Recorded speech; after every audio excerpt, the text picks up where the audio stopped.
My name is Rui Albuquerque. I'm an associate professor of finance at Boston College. So, why did you choose economics as a career? What was the decision point and what motivated you? Yeah, that's a very interesting question. I've actually told this story many times. There's a famous Portuguese economist that was the spark that triggered my interest in economics. I was a good student at Católica, but I probably would have gone, to some consulting business or some bank or something.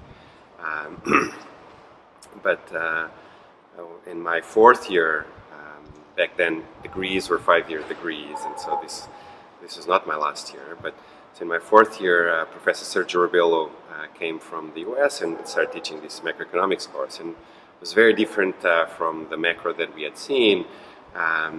So there was that aspect of something new and refreshing that seemed more sense what he was teaching than the previous macro that we had seen. But also he was just an incredible professor, very highly motivating. So I realized, that I wanted to, be and do as much as possible like that other professor that was teaching me. So there was the trigger to go to the, do a PhD.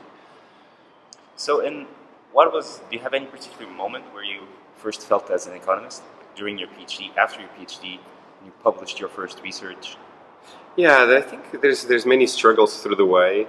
I think there's also many doubts. You wonder if it's really for you, even though things might be going really well. You never know. Right? I remember one time my PhD was going really, really well. I was working with professors, but still I had questions. I had doubts because I remember seeing in the student and faculty lounge at Rochester. I remember seeing a pile of working papers, and I thought, no one is ever going to read these papers. I'm going to write, maybe one or two of these papers that no one is going to read, or maybe more. And so, is this really what I want to do? Is this a way to, help others and create an impact on society? Use my gifts as best as possible. And, I questioned that myself many times. I think they don't, people don't teach that in PhD programs, but I think there's a lot of determination that goes on into being a researcher, and there's a lot of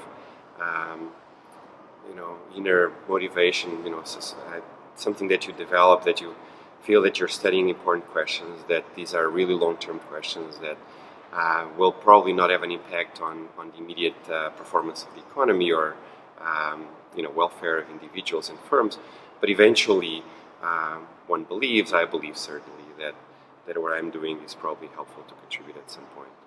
Do you have any particular paper that you have made that you're proud of, that you particularly like? Yeah, it's interesting. I'm always proudest of the papers that I'm working on, even though I'm sure that there's other things that I've done that will probably mark more of a difference in my career. I think that there's one important paper that I wrote still during my PhD that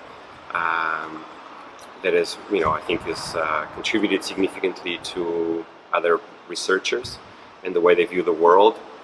It's a paper about how to set up optimal lending contracts, how to design lending contracts when there's enforcement problems, when the borrower that's asking for the money can run away with the money, can abscond the money, can hide the money or some of it. And also the borrower generally has the ability to run the firm. So we're talking about small firms. You can think about angel financing. It's called really small loans, but also venture capital at some point. Where really imagine there's a developer, someone that a chemical engineer or something like that has a novel idea and wants to pursue the idea, but the project is really with the person. If the person leaves, the project goes away with the person because the person has the human capital to develop the project. And so the person not only has the ability to run away with the money, but also runs away with the idea. Mm-hmm. And so how do you finance an idea like this? Right? Yeah.